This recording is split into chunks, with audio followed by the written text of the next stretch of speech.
स्वागत है आप सबका मेरे हिंदी यूट्यूब चैनल में। बच्चा, आज हम पढ़ेंगे 10वीं कक्षा के लिए चैप्टर नंबर 3। पाठ का नाम है गिल्लू, जिसकी लेखिका है महादेवी वर्मा।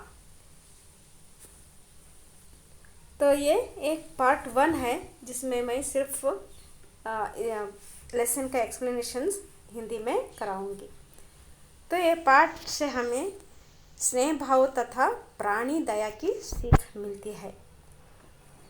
तो आगे बढ़ते हैं हम गिल्लू पाठ के लेखिका का परिचय। लेखिका यानी फीमेल, इसका मेल होता है लेखक, लेखिका फीमेल होता है लेखिका। लेखिका कौन है? महादेवी वर्मा। महादेवी वर्मा जी विश्व स्तर की कवयित्री है। देखिए यहाँ पर विश्व स्तर यहाँ पर कहा गया है। विश्व का मतलब होता है वर्ल्ड, स्तर का मतलब होता है लेवल।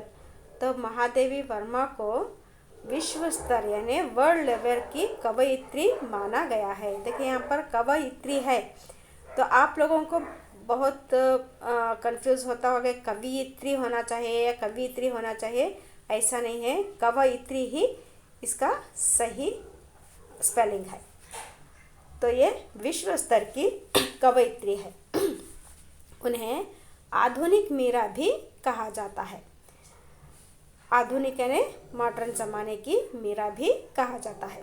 उनका जन्म 24 मार्च 1907 को फर्रुखाबाद में हुआ। उनके पिता गोविंद प्रसाद वर्मा और माता हेमा रानी थी। तो आपको याद रखना है उनका जन्म और जन्म स्थान, और उनके माता पिता को भी याद रखना है। ये तो ज़रूर आएगा, ये आधुनिक मीरा भी कहा जाता है। इनको आधुनिक मीरा कहा जाता है, इसको आप ज़रूर से याद रखिएगा। इन्होंने प्रयाग के विश्वविद्यालय से संस्कृत में MA उपाधि प्राप्त की है। कहाँ से प्राप्त की है? प्रयाग से। प्रयाग विश्वविद्यालय, विश्वविद्यालय नहीं यूनिवर्सिटी होती है, तो प्रयाग के यूनिवर्सिटी से उन्होंने MA किया है। किस भाषा में? संस्कृत भाषा में। ये आपको याद रखना है, MA किया है बल्कि किस भाषा में? संस्कृत भाषा में किया है। वैसे तो इंग्लिश में, हिंदी में, कन्नड़ा में, हर लैंग्वेज में तो होता है, लेकिन इन्होंने संस्कृत भाषा में MA उपाधि प्राप्त की है। तो प्रयाग के महिला विद्यापीठ में प्रधान अध्यापिका का पद भी संभाला है। तो वहीं पर उन्होंने क्या किया है? प्रयाग यानी उपाधि मिलने के बाद, MA के बाद में उन्होंने जो प्रयाग के महिला विद्यापीठ है, जो विद्यापीठ यानी वहाँ की जो यूनिवर्सिटी है, वहाँ वे प्रधान अध्यापिका का पद संभाला है। महादेवी वर्मा जी ने गद्य और पद्य दोनों की रचना की है। गद्य और पद्य, गद्य मतलब प्रोज और पद्य कविताएं, ओके, या पोएम्स भी कहा जाता है इंग्लिश में इसको। तो दोनों की इन्होंने रचना की है, दोनों को लिखा है। इनकी प्रमुख रचनाएं हैं यामा, सांध्य गीत, दीप शिखा, नीरजा, नीहार, अतीत के चलचित्र, स्मृति की रेखाएं, पथ के साथी, मेरा परिवार, श्रृंखला की कड़ियाँ आदि। इनके वैसे तो बहुत से सारे कृतियाँ ही, लेकिन यहाँ थोड़े से दिए गए हैं। लेकिन आपको इनमें से कोई 3 जो यहाँ पर दिया गया है रचनाएं, आपको याद रखनी है। और यहाँ पर यामा जो है, यामा इनकी जो बहुत ही बड़ी रचनाएं हैं, तो इसको आप याद रखना है। महादेवी वर्मा जी को सक्सेरिया पुरस्कार, मंगला प्रसाद पुरस्कार, द्विवेदी पदक आदि अनेक पुरस्कार प्राप्त हुए हैं। उनके यामा के लिए ज्ञानपीठ पुरस्कार, देखिए यामा के लिए उनको ज्ञानपीठ पुरस्कार मिला है, ओके। तो यामा इनको आप याद रखना है, यामा के लिए उनको ज्ञानपीठ पुरस्कार मिला है। उनका निधन सितंबर सन 1987 को हुआ था, 1987 में। तो आगे बढ़ते हैं पाठ का आशय। इस पाठ से स्नेह भाव तथा प्राणी दया की सीख मिलती है। पशु पक्षियों के स्वभाव और उनकी जीवन शैली के साथ साथ उनके प्रति महादेवी वर्मा के प्रेम से बच्चे परिचित होते हैं।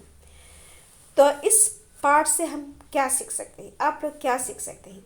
पशु पक्षियों के स्वभाव उनके आदत तत्वार से, उनके जीवन शैली के साथ, इन्हें लाइफ स्टाइल के साथ, उनके प्रति महादेवी वर्मा की जो संवेदना थी, उनकी जो भावना थी, तो वो भावना जो है वो इस पाठ के ज़रिए से हमें बता रही है। तो इससे आप लोग परिचित हो सकते हैं। तो यहाँ इस पाठ में लेखिका का कहना है कि लेखिका अपनी संवेदनाओं को भावनात्मक और रचनात्मक तरीके से बता रही है।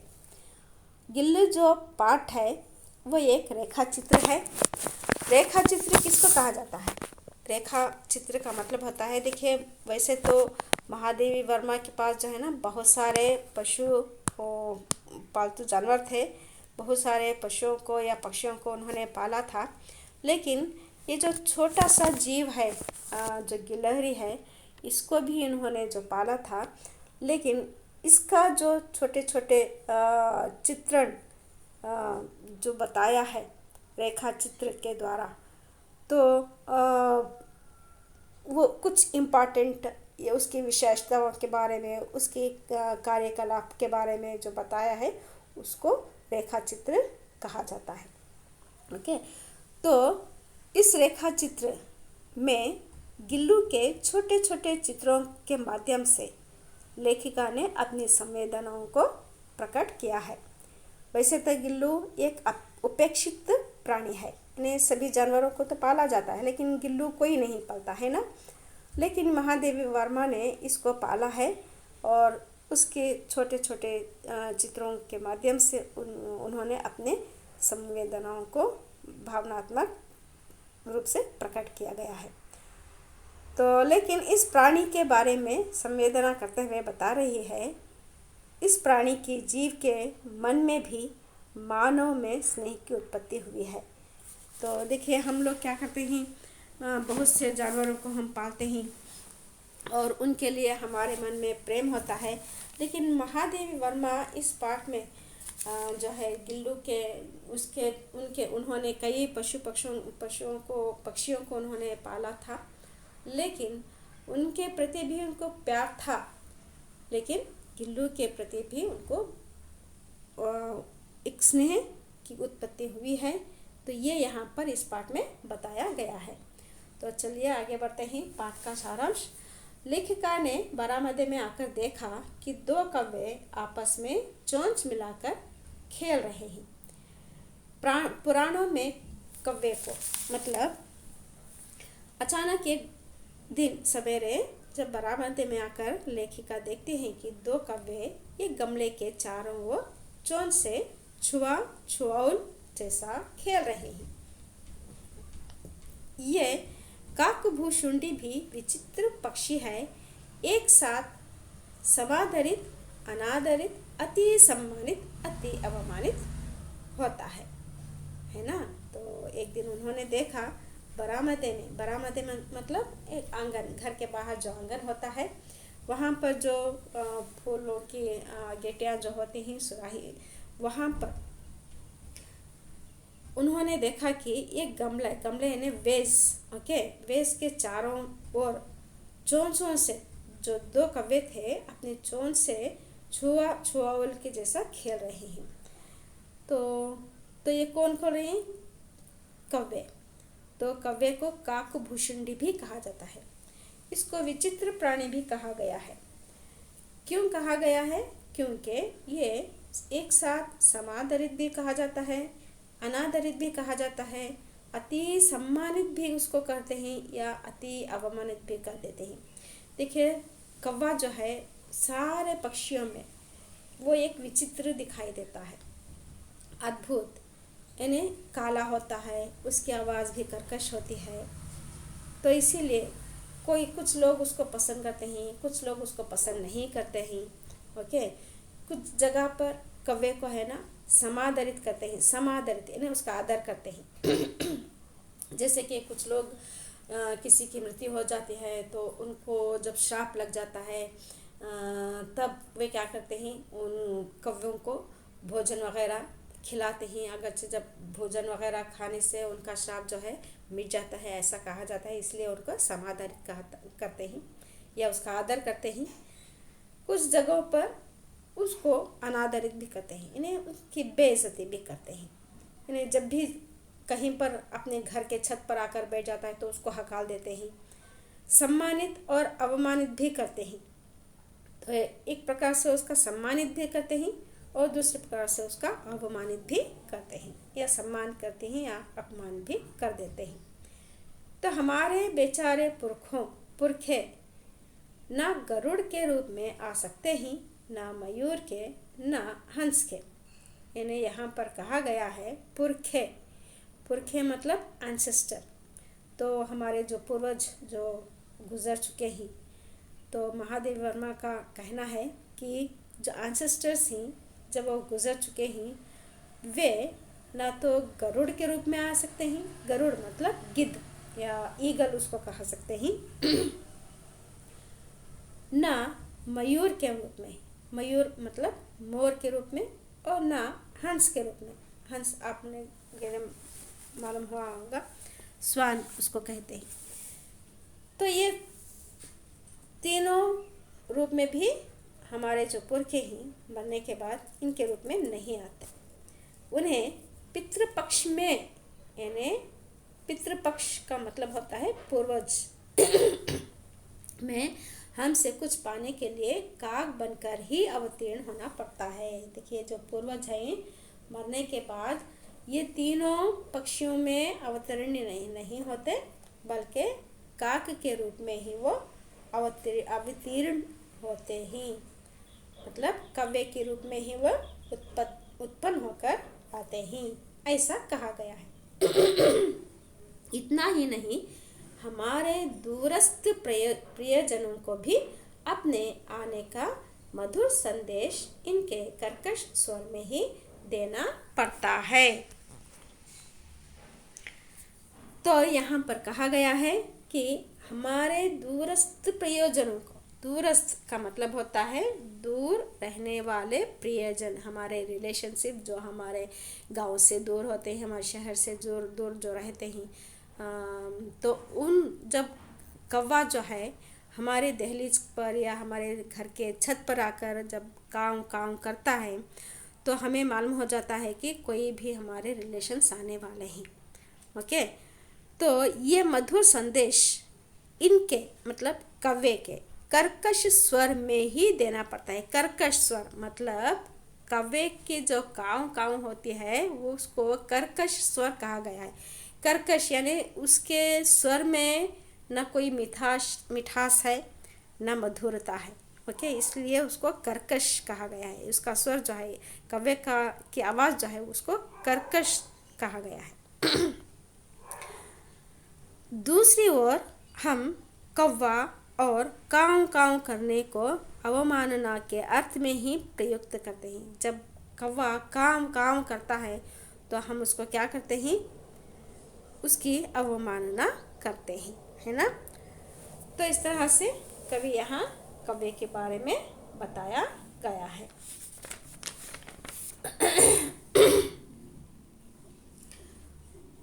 तो अब अचानक लेखिका की नज़र उस गमले के पास पड़ी जहाँ पर कव्वे अपने चोंचों से छुआ-छोल खेल रहे थे। उस लेखिका की नज़र वहाँ पड़ती है तो वहाँ एक छोटा सा गिलहरी का बच्चा दिखाई देता है। तो छोटा सा बच्चा जो है वहाँ पर पड़ा हुआ है, जिसका वो आहार बनाने वाले थे कव्वे। कौवों से भयभीत होकर वहीं छुपा हुआ था। वो जो गिलहरी का बच्चा था उस गमले के अंदर ही उस कव्वे की से बचने के लिए, कौवों से भयभीत होकर डर कर बचने के लिए वो गमले में छिपा हुआ था। तो सबने देखा, मतलब लेखिका के जो घर वाले थे उन्होंने देखा और उन्होंने कहा कि जब इतने सारे कव्वे के जो चोंच लगे हुए हैं, शायद वो बहुत ज़्यादा घायल होगा, तो इनके घायल से वो अब बच नहीं सकता, वो मर चुका होगा। तो ऐसा कहकर सभी चले जाते हैं। लेकिन लेखिका को बेचैन थी, मतलब उससे रहा नहीं गया। उन्होंने क्या किया, हौले से मतलब उस गमले के पास गई और देखा कि वो निश्चेष्टता से पड़ा हुआ है। निश्चेष्टता मतलब अनकॉन्शियसली पड़ा हुआ है। तो उन्होंने क्या किया, उस गिलहरी के बच्चे को हौले से उठाकर, यानी धीरे से उठाया, अपने कमरे में लाई और उसका जो घाव था, मतलब उसके शरीर पर जो घाव थे, उसको रुई से रक्त पोंछकर घाव मतलब वुंड, मतलब जहाँ पर रक्त आ रहा था, खून बह रहा था, वहाँ पर पेनिसिलिन का मरहम लगाया। कई घंटे के उपचार के उपरांत, कई घंटों तक लेखिका ने उस गिल्लू को ट्रीटमेंट किया, उपचार किया। उसके बाद फिर एक एक बूंद करके पानी टपकाया गया। तीसरे दिन वो इतना अच्छा और आश्वस्त हो गया। तीसरे दिन तो वो बहुत ही अच्छा हो गया, उसके घाव भी अच्छे हो गए और वे आश्वस्त हो गया, मतलब एक भरोसा हो गया लेखिका के ऊपर। ओके, तो लेखिका यहाँ कहती है कि तीसरे दिन वो इतना अच्छा और आश्वस्त हो गया कि मेरी उंगली अपने 2 नन्हे पंजों से पकड़कर नीले कांच के मोतियों जैसे आंखों से इधर उधर देखने लगा। देखिए, उनका कहना है कि गिल्लू को अब लेखिका पर पूरा भरोसा हो गया कि वो मारने वाली नहीं है, क्योंकि उसको उसने बचाया है ना। तो इसीलिए अब पूरा भरोसा हो गया है। तो अभी तो गिल्लू ने क्या किया, लेखिका की उंगली पकड़कर, उसके नन्हे नन्हे पंजों से लेखिका की उंगली पकड़कर और नीली कांच के मोतियों जैसी आंखों से, उसकी आंखें जो हैं कांच के जैसे नीली नीली आंखें थे, तो उससे उन आंखों से वो इधर उधर देखने लगा। वह 3-4 मास में उसके स्निग्ध रोएं, झब्बेदार पूंछ और चंचल चमकीली आंखें सबको विस्मित करने लगी। देखिए, 3-4 महीने हो गए और उसके बाद में वो और भी बहुत अच्छा हो गया। मतलब वो स्निग्ध रोएं, मतलब उसकी जो रूह थी वो स्मूदी हो गई, नरम मुलायम हो गई, और उसकी पूंछ जो थी गुच्छेदार भी हो गई, और वो चंचल चमकीली आंखों से सबको विस्मित करने लगा। यानी उनके आंखों से है ना सबको सरप्राइज करने लगा, चकित करने लगा। तो लेखिका का कहना है कि गिल्लू कहकर बुलाने, मतलब लेखिका का कहना है कि उस गिलहरी को पूरे नाम से नहीं पुकारती थी, उसको गिल्लू के नाम से ही बुलाने लगे। मैंने फूल रखने की एक हल्की डलिया में रुई बिछाकर उसे तार से खिड़की पर लटका दिया। देखिए, यहाँ पर लेखिका बताते हैं कि उन्होंने एक डलिया में, डलिया मतलब डाली जो होती है, बेल की डाली, बेल यानी पौधे की जो डाली होती है, उस डाली में एक झोले के जैसा रुई बिछाकर उसने क्या किया, एक तार से लटका दिया और खिड़की पर लटका दिया। ओके, तो उन्होंने क्या, तो उस वहाँ पर गिल्लू रहने लगा। 2 वर्ष वही गिल्लू का घर रहा। तो 2 वर्षों तक गिल्लू उस खिड़की के पास जो रुई बिछाकर तार से खिड़की पर लटकाया था, वही उसका घर रहा था। वो स्वयं हिलाकर अपने घर में झूला और अपनी कांच के मनकों से आंखों से कमरे के भीतर और खिड़की से बाहर न जाने क्या क्या देखता समझता था, परंतु उसकी समझदारी और कार्यकलाप पर सबको आश्चर्य होता था। देखिए, जहाँ पर वो रहता था, झोला बन गया था उसके लिए, वो अपने आप ही स्वयं उसको हिलाकर झूलता रहता था और कमरे के अंदर और खिड़की के बाहर देखता था, कुछ ना कुछ समझता था। तो उसकी समझदारी से और उसके कार्यकलाप यानी उसके एक्टिविटी से सबको क्या करता था, आश्चर्यचकित करता था। जब मैं, मतलब यहाँ कहना, लेखिका का कहना है कि जब मैं लिखने बैठती तब अपनी ओर मेरा ध्यान आकर्षित करने की उसे इतनी तीव्र इच्छा होती थी कि उसने एक अच्छा उपाय खोज निकाला। जब भी लेखिका, क्योंकि ये लेखिका थी, कुछ ना कुछ लिखती रहती थी, तब भी वो लिखने पर बैठती थी, तो गिलहरी क्या करता था, गिल्लू क्या करता था, उसका ध्यान यानी लेखिका का ध्यान उसकी तरफ खींचने के लिए, आकर्षित करने के लिए, आकर्षित यानी अट्रैक्ट करने के लिए उसने क्या किया, इतनी तेज, तीव्र का मतलब होता है तेज, उसका अपोजिट होता है मंद। ओके, इच्छा होती है कि उसको किसी बहाने अपनी ओर आकर्षित करना है, तो इसीलिए गिल्लू क्या करता था, वो लेखिका के पैर तक आकर सर से पर्दे पर चढ़ जाता, फिर उसी तेजी से उतरता। उसका ये दौड़ने का क्रम तब तक चलता जब तक लेखिका उसे पकड़ने के लिए ना उठती। तो कभी कभी क्या करता था वो, गिल्लू को लिफाफे के अंदर रख देती थी कि उसके अगले 2 पंजों और सिर के अतिरिक्त सारा लघुगात मतलब छोटा सा जो शरीर था वो लिफाफे के अंदर होता था, और सिर्फ अपनी जो चेहरा था और 2 पंजे थे उसी को वो बाहर रखता था। इस अद्भुत स्थिति में भी कभी कभी घंटों मेज पर दीवार के सहारे खड़ा रहकर अपनी चमकीली आंखों से मेरा कार्यकलाप देखा करता था। देखिए, वो अपने इस लिफाफे में अपने से छोटे से शरीर को अंदर रखकर घंटों तक, जब तक लेखिका लिखने का काम करती थी तब तक भी वो घंटों दीवार के सहारे खड़ा होकर लेखिका की एक्टिविटी को देखता रहता था। और जब भूख लगती तो वह चिक चिक करके मानो उसे सूचना देता है, लेखिका को सूचना देता। तो लेखिका क्या करती थी, काजू या बिस्किट देती थी खाने के लिए, तो वह क्या करता, लिफाफे से बाहर आता और अपने पंजों से उसे कुतर कर खाता। ओके, तो यहाँ पर चिक चिक, यहाँ पर देखें ना, गिल्लू की आवाज़ जो होती है वो चिक चिक होती है और कौवे की आवाज़ होती है वो कर्कश होती है। यहाँ पर याद रखना है इसको,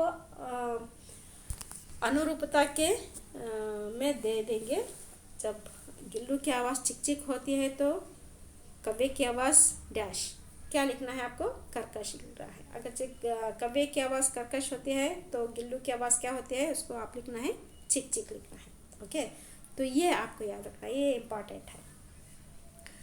ओके, फिर गिल्लू के जीवन का प्रथम वसंत आया। बाहर की गिलहरियाँ खिड़की के जाली के पास आकर चिक चिक करके न जाने क्या कहने लगी। जब वसंत ऋतु आता है तो गिलहरियाँ जो ही लेखिका के घर के पास, खिड़की के पास जहाँ पर गिल्लू रहता था, उस खिड़की के बाहर बहुत सारे अनेक गिलहरियाँ जो ही वहाँ पर आकर उससे चिक चिक यानी अपनी भाषा में बात करते थे। ओके, तो गिल्लू को जाली के पास बैठकर अपनेपन से बाहर झांकते देखकर ख्याल आया, मतलब लेखिका को ख्याल आया कि उसको मुक्त कर देना चाहिए। मुक्त करना यानी फ्री करना। तो लेखिका के मन में ये बात सोची, तो उन्होंने क्या किया, जो खिड़की के पास की जो जाली थी वहाँ की कीलें निकालकर, कीलें यानी जो मेख वगैरह होते हैं ना, उसको निकालकर उसको एक कोने के से उसको खोल दिया। तो गिल्लू ने क्या किया, उसी मार्ग से वो बाहर जाता और बाहर जाने के बाद में उसको मुक्ति की सांस मिलती, और जब वो दूसरे गिलहरियों के साथ मिलता तो वो एक अपनेपन का एहसास करता था। तो वो जब भी गिलहरियों के झुंड में जाता, वो एक उनके साथ खेलता, अपने भाषा में बातचीत करता चिक चिक करके, और एक डाल से दूसरी डाल पर उछलता कूदता। फिर ठीक 4 बजे क्या करता, वो खिड़की से भीतर आकर अपने झूले में झूलने लगता था। देखिए उसका भी एक टाइम होता था, दूसरे गिलोरिंग के साथ वो जाता, जैसे कि दूसरे गिलोरिंग के लिए वो एक नेता बन गया था। ओके, तो उनके साथ खेलता कूदता, एक डाल से दूसरे डाल पर वो उछलता कूदता, फिर अपने उसी खिड़की से के द्वारा वो अंदर भी आ जाता था। तो फिर यहाँ क्या करता, लेखिका का कहना है कि मुझे चौंकाने की इच्छा उसमें न जाने कब और कैसे उत्पन्न हो गई है। चौंकाना यानी सरप्राइज करना, ओके, शॉक देना। तो इसीलिए वो क्या करता था, कभी फूलदान के फूलों में छिप जाता, कभी पर्दे की चुन्नट में, और कभी सोनजूही की पत्तियों में छिप जाता, और इस तरह छुप कर क्या करता था, वो लेखिका को सरप्राइज करता। ओके, तो यहाँ पर मेरे पास बहुत से पशु पक्षी हैं और उनका मुझसे लगाव भी कम नहीं है, परंतु उनमें से किसी को मेरे साथ मेरी थाली में खाने की हिम्मत हुई ऐसा मुझे स्मरण नहीं आया। तो लेखिका कह रही है कि उनके पास बहुत सारे पशु पक्षी थे, लेकिन जब वो खाने बैठती तो कोई भी पशु पक्षी उनके थाली के पास आकर बैठकर नहीं खाया, ऐसा कभी भी उनको याद नहीं आया। लेकिन गिल्लू क्या करता था, गिल्लू उनमें अपवाद था।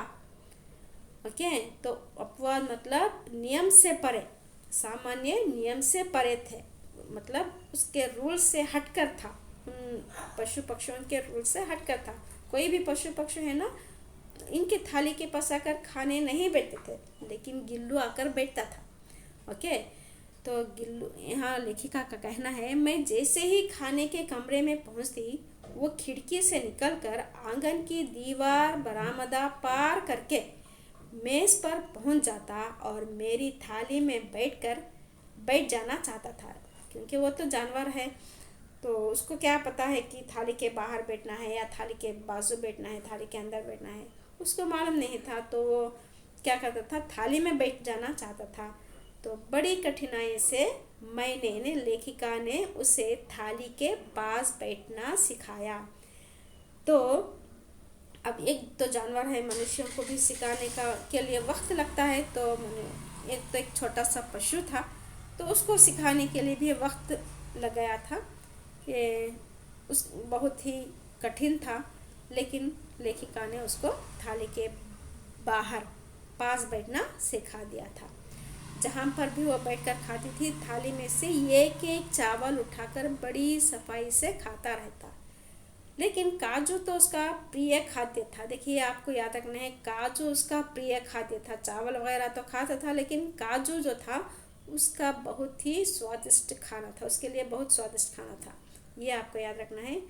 कई दिन तक काजू ना मिलने पर वह अन्य खाने की चीज़ें या तो लेना बंद कर देता था या झूले से नीचे फेंक देता था। तो काजू के सिवा जो है वो कुछ भी नहीं खाता था। ओके, तो काजू उसका प्रिय खाद्य था। तो उसी बीच क्या होगा, एक मोटर दुर्घटना में लेखिका को आहत हो जाती है, घायल हो जाती है, तो उसको कुछ दिनों तक जो है अस्पताल में रहना पड़ता है। तो इस अवधि में जो है कोई उसके कमरे में आता और उसको काजू खिलाने के लिए कुछ ना कुछ देकर जाता। जैसे ही दरवाज़ा खुलता तो लेखिका की जगह कोई और गिल्लू को दिखते, तो वो क्या करता, सीधा वे अपने झूले में जाकर बैठ जाता था। लेकिन जब काजू वगैरह देते तो वो भी नहीं खाता था। जब तक लेखिका अस्पताल से वापस लौट कर नहीं आई, तब तक वो अपना प्रिय खाद्य काजू भी नहीं खाया था। जब अस्पताल से लौट कर आई, तब एक दिन लेखिका ने क्या किया, उसके गिल्लू के झूले की सफाई की, तो उसमें काजू भरे मिले उससे ज्ञात होता था कि वो उन दिनों अपना प्रिय खाद्य कितना कम खाता था।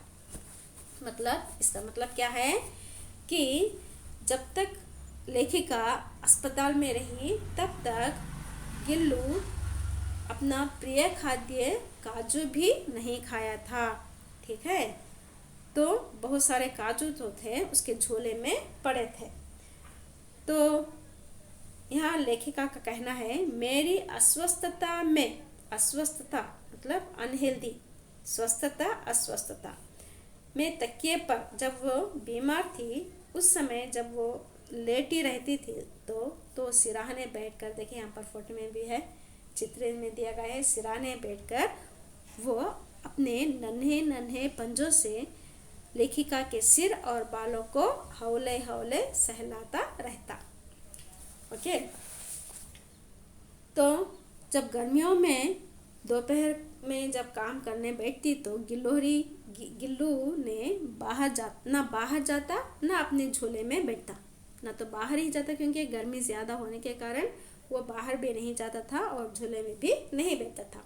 वो क्या करता था, वो लेखिका के पास बैठ रखी सुराही पर लेट जाता और इस प्रकार समीप भी रहता और ठंडक में भी रहता। समीप यानी लेखिका के पास रहना उसको बहुत पसंद था, इसीलिए वो सुराही पर लेट जाता ताकि उसको ठंडक मिले, क्योंकि गर्मियों के दिन थे तो सुराही पर लेटकर उसको ठंडक मिलती थी, इसलिए सुराही पर लेट जाता था और उसी प्रकार वह लेखिका के साथ यानी नज़दीक रहता था। तो यहाँ गिलहरियों के जीवन की अवधि 2 वर्ष से अधिक नहीं होती। अब देखिए, ये हर पशु पक्षियों का, हर प्राणी का लाइफ स्पैन होता है। ओके, कोई 10 साल, 15 साल, 20 साल, 100 साल। ओके, तो लेकिन यहाँ छोटा सा जीव गिलहरी जो है उसका लाइफ स्पैन जो है सिर्फ 2 साल ही होती है। ओके, जीवन की अवधि लाइफ स्पैन जो है 2 साल की ही होती है, उससे अधिक नहीं होती। अतः गिल्लू की जीवन यात्रा का अंत आ ही गया था। 2 साल तो गुजर चुके थे। इन्हें लेखिका के घर में, महादेवी वर्मा के घर में रहते उसको 2 साल तो हो चुके थे। अब 2 साल के बाद में उसका अंत आ गया था। दिन भर उस दिन जो है ना, दिन भर उसने ना कुछ खाया ना ही वो बाहर गया। पंजे इतने ठंडे हो रहे थे कि लेखिका ने जाग कर हीटर जलाया और उसे उष्णता मतलब गर्मी देने की का प्रयत्न करते हैं उसके पंजों को, परंतु प्रभात की प्रथम किरण के साथ ही, प्रभात यानी अर्ली मॉर्निंग, जब वो क्या करता है, अर्ली मॉर्निंग ही उसके पंजे ठंडे हो जाते हैं और चिर निद्रा में सो गया। चिर निद्रा मतलब वो उसकी अवधि ख़त्म हो जाती है, जीवन स्पैन ख़त्म हो जाता है और तब वो उसका निधन हो जाता है। चिर निद्रा मतलब लंबी नींद, सोना। ओके, उसका झोला उतार कर रख दिया गया। देखिए, उसके मरने के बाद तो अब कोई नहीं था, तो इसीलिए लेखिका ने क्या किया, उसका झोला उतार कर रख दिया गया। खिड़की की जाली बंद कर दी गई, परंतु गिलहरियों की नई पीढ़ी जाली के उस पार चिक चिक करती रहती और सोनजूही खिलती ही रहती थी। देखिए, यहाँ पर दिया गया है गिलहरियों की जो लाइफ स्पैन होती है, उनके जीवन अवधि जो होती है सिर्फ 2 वर्ष की होती है। जितने भी 2 वर्ष ख़त्म होते हैं सभी गिलहरियाँ मर जाते हैं, लेकिन फिर भी जो नई पीढ़ी होती है वो नई पीढ़ी लेखिका के खिड़की के पास आने लगते हैं और जाली के उस पार चिक चिक करते हुए वे घूमती रहती हैं। और सोनजूही जो है, उसके गमले में जो सोनजूही का पौधा था वो भी उसके भी पत्ते फूल जो है झड़ते रहते हैं, सूखता रहता है, फिर भी खिलते ही रहते हैं। ये तो सफ़र होता रहता है। सोनजूही की लता के नीचे गिल्लू की समाधि है। देखिए, यहाँ पर जब गिल्लू का निधन हो जाता है तो महादेवी वर्मा क्या करती है, गिल्लू को सोनजूही की लता के नीचे यानी उस पौधे के नीचे ही उसको दफनाया जाता है, उसकी समाधि बना दी जाती है। क्यों जो बना दी जाती है, क्योंकि सोनजूही की लता जो थी वो गिलहरी को बहुत ही प्रिय थी। ओके, तो इसीलिए भी उस लघुगात का यानी छोटे से शरीर का किसी वासंती दिन जूही के पिताब छोटे फूल, ओके, वसंत ऋतु कहा जाता है ना, तो वसंत ऋतु के वक्त में जब जूही का फूल जो है जब वो खिलता है, उसका कलर जो होता है पीताब होता है, यानी येलोइश होता है, ओके, छोटे फूल के रूप में जब खिल जाने लगता है तब एक विश्वास उसको जगा देता है, एक विश्वास होता है कि गिल्लू अभी भी जिंदा है, ओके।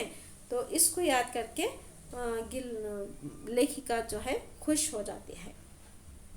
तो सोनजूही गिल्लू का प्रिय थे, अतः वही गिल्लू की समाधि है, ताकि लेखिका को लगे कि कहीं वो छोटा सा जीव फूल के रूप में खिलकर संतोष दे सके। तो ये कहानी इतनी है।